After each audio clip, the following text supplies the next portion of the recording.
I grew up in a small town called Rockland, California, and it's quite populated now and very suburban. But when I was growing up, it was called a cow town because it was mostly farmland. There weren't a lot of stores, there weren't a lot of schools, there weren't a lot of shops. And anyway, one of my favorite people grew up right down the street from me. And between the ages of like 17 and 19, he and I were thicker than thieves. I mean, we were like completely joined at the hip and always laughing. To this day, I don't think I've laughed with anybody the way that I've laughed with him. We were always late. I hardly ever made curfew, which made my father furious, but I think he always knew that when we were late, it was because we were just too in the moment and probably laughing and being silly about something and lost track of time.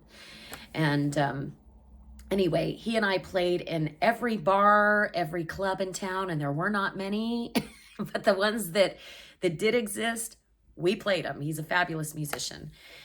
Anyway, by the time like full-fledged early adulthood came around, he and I both moved to Los Angeles, but in tandem. He went to LA like a year ahead of me. But we ended up living on opposite sides of town.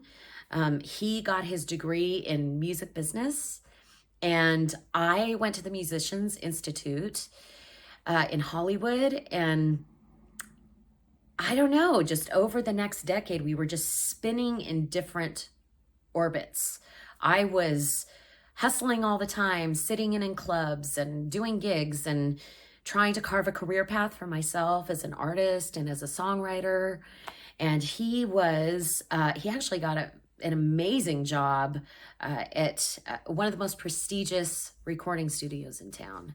And he was working around the clock. He was on call, basically sleeping on a cot so that he could be available for whatever they needed. And anyway, by the time we were in our early 30s, he developed an addiction hi Dallas, that just upended his life. He lost his job and moved to the mountains and spent several years on that mountain just focusing on trying to stay clean. And one Christmas, I visited him on that mountain and just listened. Didn't really matter what state he was in. It was just wonderful to be together.